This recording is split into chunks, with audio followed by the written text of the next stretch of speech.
I call it the LOAD. The acronym of LOAD is L for lonely, O for overwhelmed, A for angry, and D for depressed. If we can handle those early so that they don't go into despair, now we have a true preventative approach. It's a proactive approach. Has your life, your dreams been interrupted? Good news. It is possible to reinvent our lives. People are doing it every day, and some are brave enough to share the struggles, disappointments, and challenges. If you are looking for a new beginning, a do-over, or to rediscover your passion, maybe even find a new one, then grab a cup of coffee and let's talk. Interrupted, Act 2, Reinventing Your Legacy, with your host, Coach Lori. LaVerne McGrath is our guest. I've had the good fortune of interviewing her for the public affairs program. We connected on such a level, and she has such an interrupted moment that I wanted to bring it forward onto this podcast. She has created Think About Thinking. So welcome, LaVerne. Thank you so much. I'm happy and honored to be here all at the same time.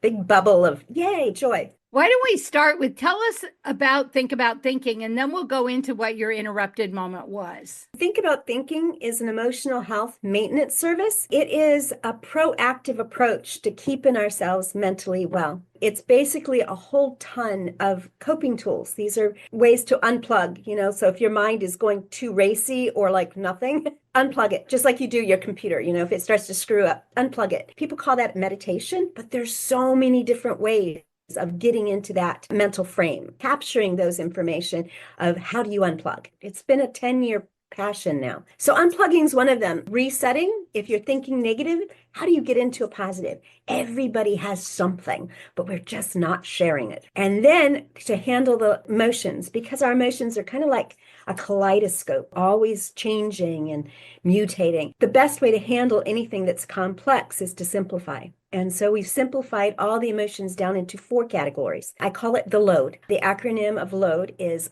L for lonely, O for overwhelmed, A for angry, and D for depressed. If we can handle those early so that they don't go into despair, now we have a true preventative approach. It's a proactive approach. When I started this, and I don't want to jump around, but okay, you jump, girl. I have ADD, and it's like, I don't call it a deficit. No, it's a superpower that it's still learning to control. But when I started this project, it's like I'm looking for something that would prevent despair. And what I'm finding is so many of the programs are out there saying that they're preventative, but they're really not. They're more interventive. So they're trying to make it so that the actions don't take place, but the mental state is already there in that despair.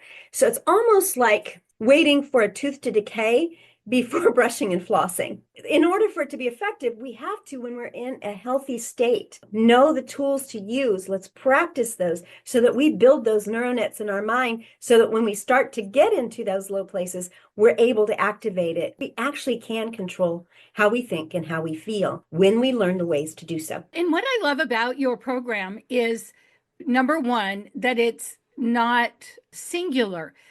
Like you have said many times, there are many ways. I know for me in the early years, I looked into meditation and I couldn't figure it out. So I just thought it wasn't for me. I didn't understand there were different ways to make this happen. And then the second thing is, I love the idea that we look at it now, and then if we get to this place, we don't spiral into despair, because often it's when you get to despair that you can't access any of these things. I love that your program does that. Now, explain to us a little bit what it's like. I'm going to go on the website, and what am I going to see? If you're just the typical member, it's got a lot of information in there. So basically you're asking yourself when you go in, where am I? That's why to think about thinking, that metacognition, that ability of being able to say, okay, I can think about how I'm thinking and I can think about how I'm feeling.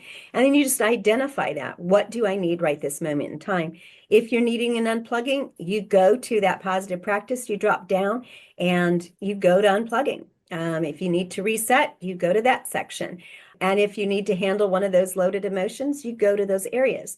We also have different presentations, workshops, and these are like groupings of the positive practices. And then you can go back after a session or a workshop and review those areas if you'd like to. The sessions are basically, there's just 6 different components. And so we do those weekly to where we can interact together. You don't have to join them. These are all optional. There's also pondering moments in there. There's just a ton of information. Once a month, I keep everybody updated and we have votings on, okay, how does this go? Because I really wanted this to be a program for people from people, so it's all kind of working together. And it's a live site. So it's constantly, there's over 200 videos in there now.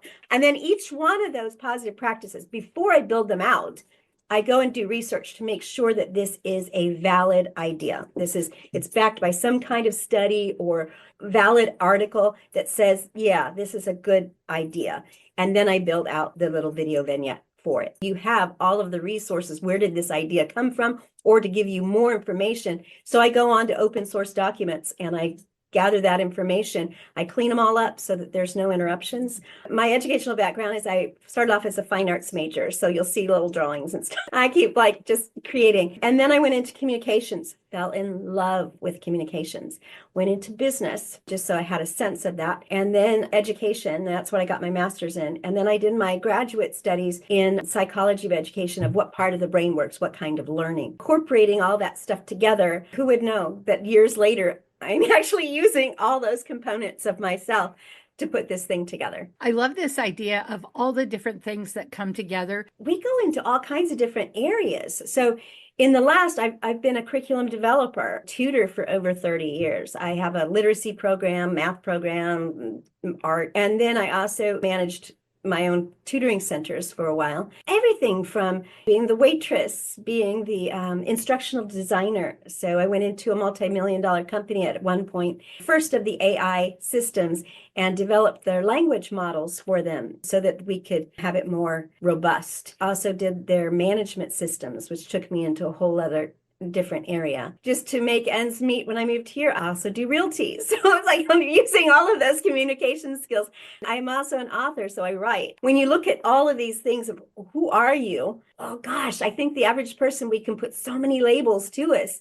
And not just our educational background that comes to bring in this to be, but our experiences in life. This is what I see. It's so often we see the young people that are exploding and doing these things. But when we come in at our age, we bring this depth of experience and knowledge. And that's why I'm always encouraging older women to do whatever's next. And they'll be like, I'm retired or I'm washed up or it's too late. And I'm like, never too late, because we're bringing this whole collection of things, Absolutely. of life experience, work experience.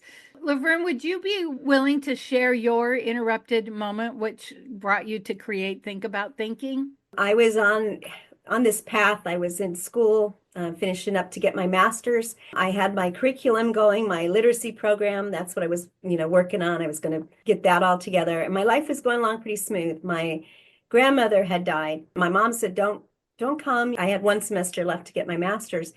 And she says, don't worry about it, blah, blah, blah. Well, then Mama calls and she had, they had a car wreck on the way to my grandmother's house in Indiana. And my mother's crying. And there's something about when your mama cries, it's like, you go to the call. And so I ended up just getting a ticket really quickly and going to Indiana to help my mother. I had my 3 sons were at the time home. One was 15. The other one was 17 and 17 and a half, I should say. And then my other one was just turning 14 or 19. So I had stacked everything in the house, all the food, everything, notified everybody, and my little one wanted to come with me. And I told him, I said, no, let's save our money. When I graduate, we're going to go have a big party. I mean, we had everything set. So I say goodbye to everybody. Told Jesse before I left, this is my little one, I love you. Went to my other kids' room, knocked on their door. Mama loves you. And it's like, and off I went. Well, I was there helping with the burying of my grandmother, and I got word that my son, Jesse, had died. He was the youngest. He had just turned 15. Well, I was at Mama's, and it was weird because I woke up in the morning, and I don't know if I want to go down to this path, but I woke up in the morning knowing I was just crying when I woke up. It was just this intuition, and I was just sobbing. And my sister goes, "What's wrong?" I said, "I just don't want to go home. It's getting really hard, and I don't want to go home." And she goes, "Well," and then we're trying to analyze why I was crying, and she says, "You're going to be home tonight." And I had wanted to go home earlier. I was trying to get my brother to stay with my kids. And for some reason, I couldn't get hold of them on the phone. This was way back when, this was like 23 years ago. I had a phone card and it wasn't going through. So I was in the kitchen and my sister says, "Well, let's just make everybody a breakfast." I was going to go home that night. And I'd never left my children ever more than 3 days. And this was the fourth day. I'm in the kitchen and all of a sudden I hear my mom. It was at my grandmother's house and it was kind of like a shotgun house. My mama says, there's a policeman out there. And I turned to my sister and there's something about it that I ended up dropping this dish. And I went, "Oh." And my mom says, "Oh, he's coming to the door." And I look and there's just this terror went over me. And I'm looking at my sister. I'm really reliving it now. Because like I said, it was so many years ago, but I looked at my sister and it was almost slow motion because I started running through the house I can't tell you why, until I opened the door and this policeman standing there and he says, am I looking for LaVerne?" And I said, "I'm LaVerne." And he says, "I hate to tell you this, but your son, Jesse," and that's my youngest, "has just died." And I don't remember. It was like, then I lost it. And I remember they had some kind of a minister or something that came in and I was screaming at him, "What the heck? What is this just God?" It's like going, this is an angel child. I mean, he really was. It was just like, was positive, bubbly, joyful. And I'm thinking, you made a mistake. My other ones were having some issues.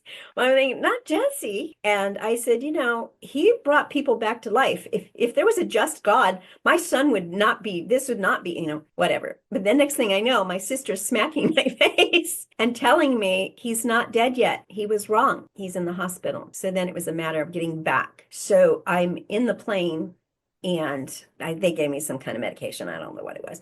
But I remember I'm looking out the window and all of a sudden there was this huge flash. And it was like this golden light, like a flashlight going, and there was this warmth that came down from the top of my head all the way through me. And it was this warm feeling, like if you were drinking whiskey or something, where that warmth goes down. But it was like all the way through me. And I heard this voice. And now I don't know if it was the drugs. I don't know if at that time I was not right in the mind. The voice said, "You need to you're going to be burying your son." And I remember looking over at my sister, wondering if she had heard what I had just heard. And she just started crying. And I went, wow, this is real. This is real.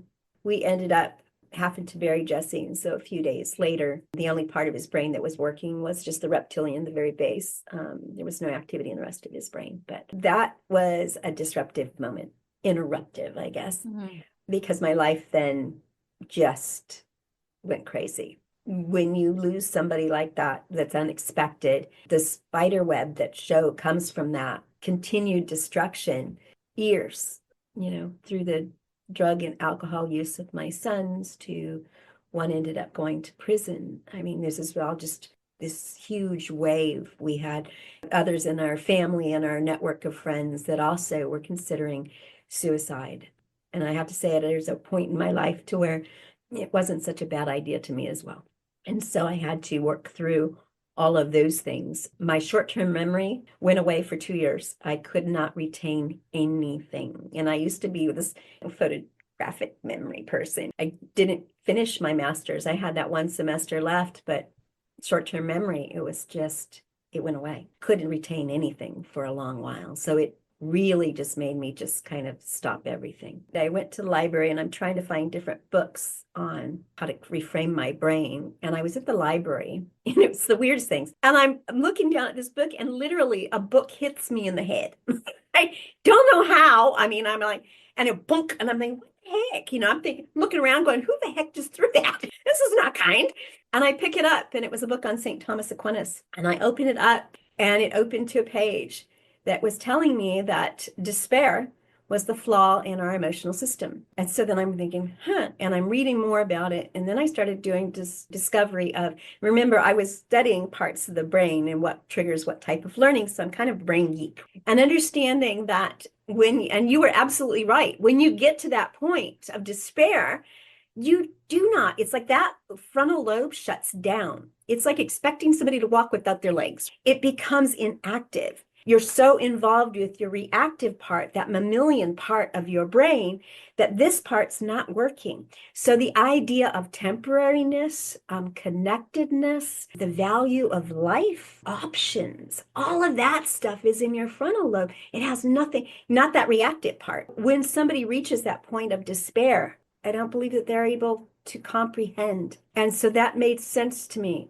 because I could not figure out. Jesse did not leave a note. He was a note giver. We would share notes all the time. I put them in his books and lunch and he put them under my pillow and stuff.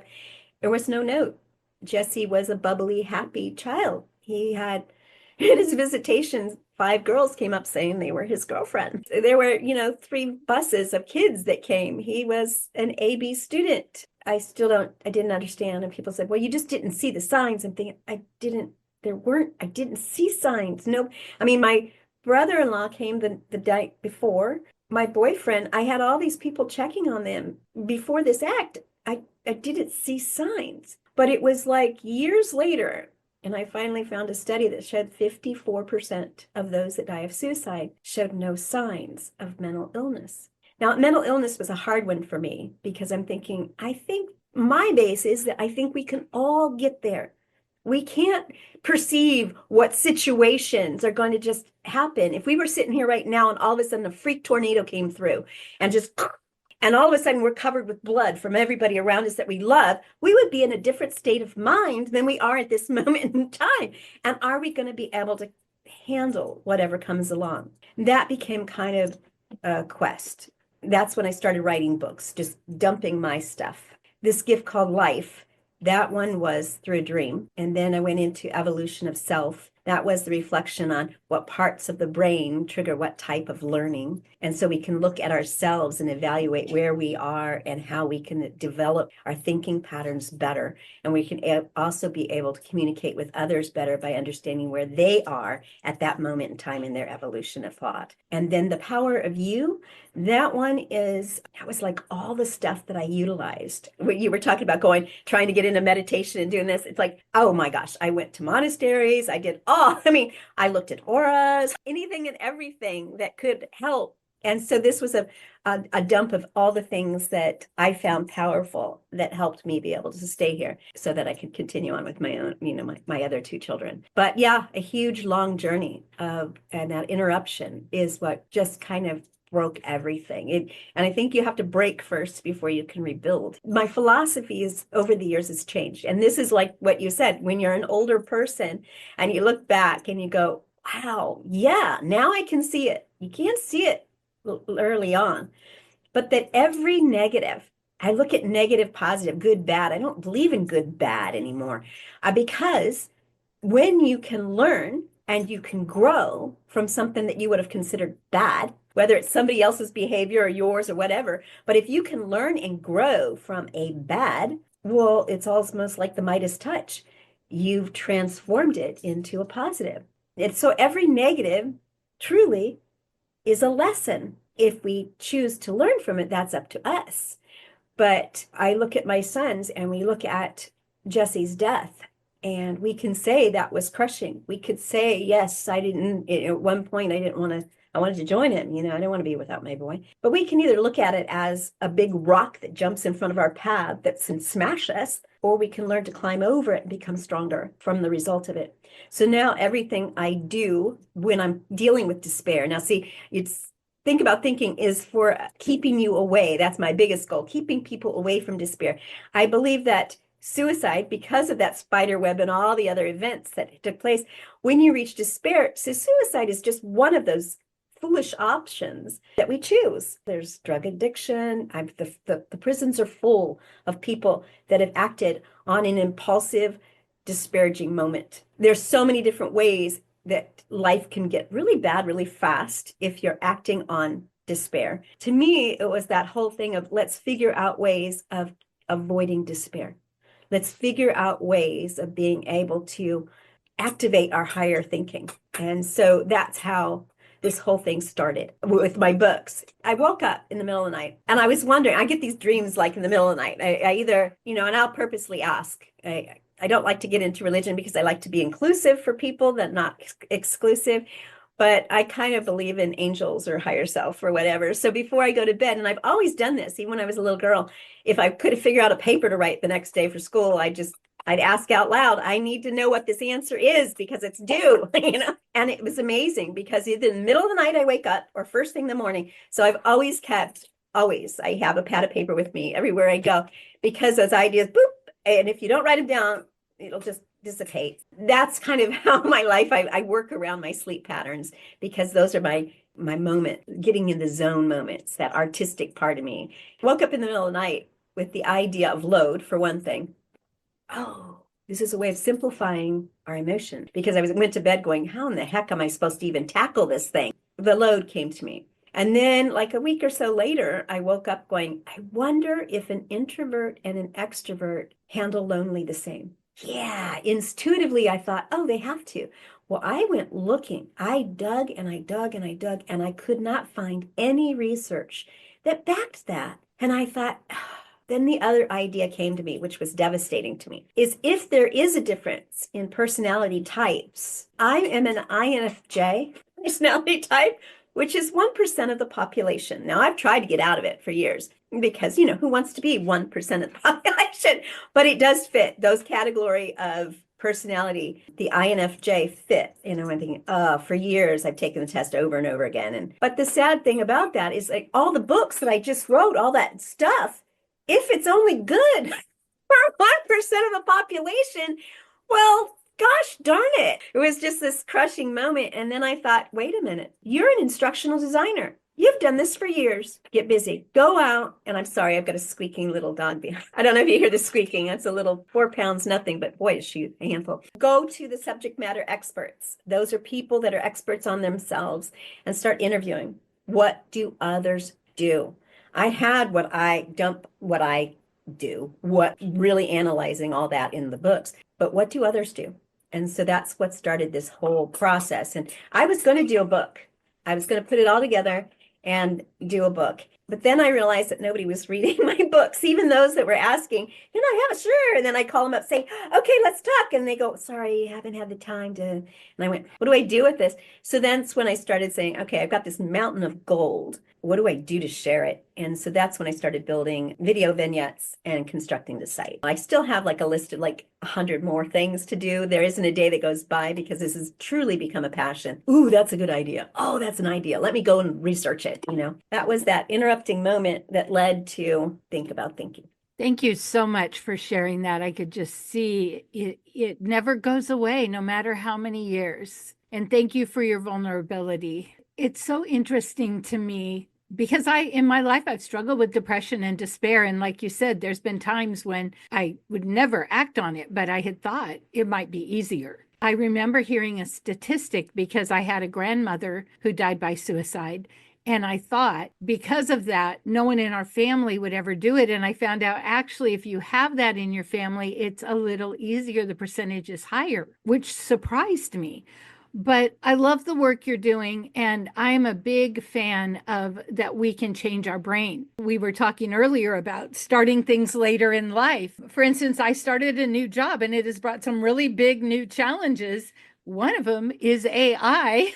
Rather than going, I'm too old for this, I'm like, I'm embracing it. I'm learning because I know that will change my brain. I think that people who walk through grief, I heard someone say the other day, grief is like a feral cat because it just shows up and jots in and jots out and when you're least expecting it. And so thank you for sharing your grief with us. And thank you for this incredible work. If somebody wants to become a member, what's the best thing for them to do? Just go to the site, thinkaboutThinking.com. What we are doing right now is working with groups. So I just came back from a search and rescue group that I was doing a workshop with, which was very honoring for me.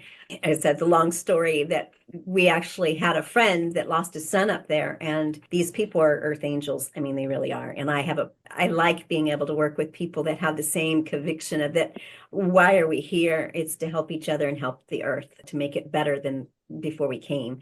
And so I love being around people that are like that as well, you know. We have different groups. So if you make in a group, we can supply that group with a 50% off coupon. And then we also have, if you want to help, you know, volunteer. The only thing is that we do know as human beings, if there's not value placed on it, there's not value placed on it. We also have free tours, so you can go there if you'd like to just see what the site's like. We've got the tours that you can just sign up for, and we take you through those. We're going to be doing we do workshops, and we invite different people with the workshops. There's one I've been asked to do lately, and there's been a couple people that have come to me and said, I'm having some problems with anger. And it's this rage is coming into me. I may be doing some workshops and just classifying those on the lonely, overwhelmed anger and depression, just to let people go, okay, yeah, these are some tools. Let's put these all together for you. I was blessed. So my one son, Jacob Johns, got to go and speak at the Paris Peace Summit. You know, this was right by Thanksgiving time. He calls me up, and I thought I was going to be asking to be watching my granddaughter. And so he says, Mom, what are you doing between, you know, this date and this date? And I go, okay, what's up? What do you need me to do? And he goes, I wanted to know if you wanted to come to Paris with me. And I went, fixing Thanksgiving or going to Paris? It took me about a half a second. It's like, yes, I'll go. He spoils me. My sons are amazing. Yeah, I got to go to the top of the Eiffel Tower. I got to go to catacombs. I got to see the Mona Lisa in person. But the best thing was to be able to see my son. He's a wonderful artist, and he also sings, and he's a political activist. He got to sing in front of everybody, and he was on like 5 different panels. And as a mom, it was like the best gift in the world to see your son at that realm. But the funny thing is, we were there and they started talking about inner peace being the start of global peace. I'm looking around the room, and I've been a tutor for over 30 years. I've tutored over 2,000 children with my programs, and I'm thinking, I wonder how many of them have developed as many curriculums as I have, and his training materials and curriculums. And I'm looking around the room, and this little voice in me is like going, qualify to help. It was like, oh my goodness. And then it dawned on me, oh my gosh, 10 years I've put into coping tools. I'm looking at it in the perspective of avoiding despair. I had not thought, oh my goodness, this is, yes, inner peace. Now, obviously, yes. And then this other voice just says, vagus nerve is the key. And I'm thinking, what? And it said, vagus nerve is key. And I'm thinking, the heck? I've heard of the vagus nerve with all of the other explanation. Okay, breathe a certain way, it activates the vagus nerve. But I hadn't really dove into really how our nervous systems work. And so when I got home, that's what I did. I mean, I've been just hundreds of articles, reading as many studies as I could. And I reached this huge aha moment. And that was, we as human beings have been purposely designed to evolve. We've been purposely designed physically through the vagus nerve, mentally, metacognition and higher thinking, and emotionally through optimism and positivity. These all work together, but there's tools to activate each one of them that I've been utilizing. But just that, oh my gosh, we're purposely designed to evolve. So see how this all fits together? To be inner peaceful beings when we're given the tools in which to do so. And I'm just elated. I mean, I'm sitting here and I just want to shout it to the world. No, we do not. That reactive part, that's just in our lower development. But we truly, I mean, I know this from the metacognition, and if you get yourself in that, but I never really put it together that we are physically designed to become inner peaceful people. When we incorporate it all together, not separate, but all together, that our most evolved state is that. And I am working away on this now. It's like, and it was the vagus nerve. I learned about the sympathetic nervous system and the parasympathetic nervous system, and the vagus nerve makes up, there's 75% of the nerve endings of the parasympathetic nervous system within our vagus system. The big base thing was like, oh my gosh, this big excitement of taking this to the next level. I love those aha moments. And again, it's bringing together all the things that you know and that you've experienced. If you want you or your group to find out more about this, go to thinkaboutthinking.com. Exercise it, play with it, apply it to your world for about 40 days and see if this is a tool that fits for you. Because we are so individual, that's where it comes into this huge, massive amount of information. It's a lot of information, but the way that we have it sorted out in the site, it's really easy to be able to go in and play. Thank you so much. Now, before we go, what is it you really want us to know?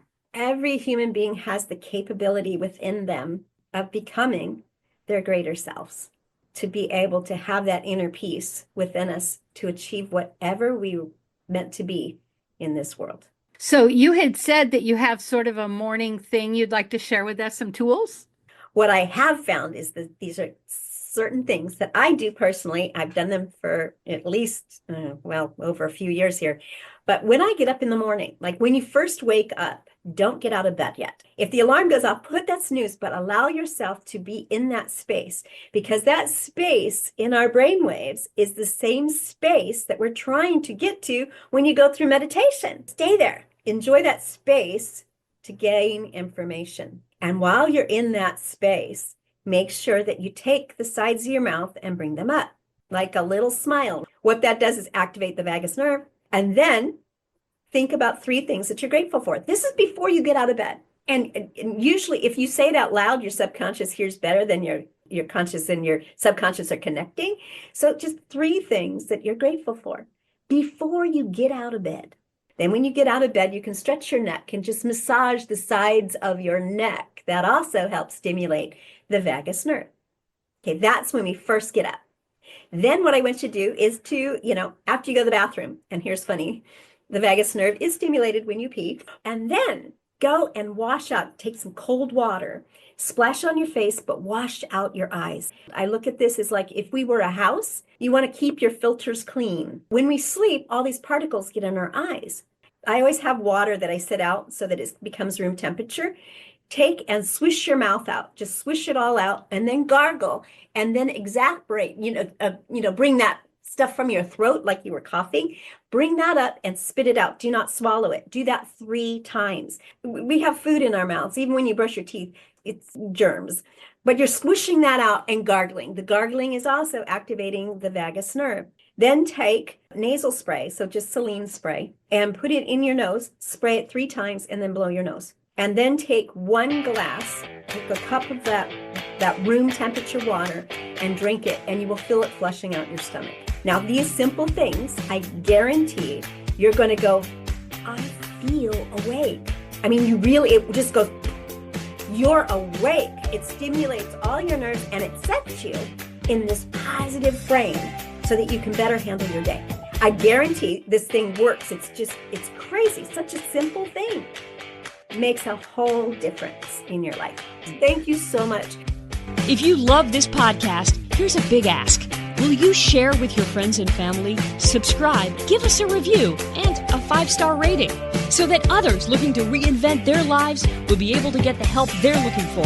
Thank you in advance.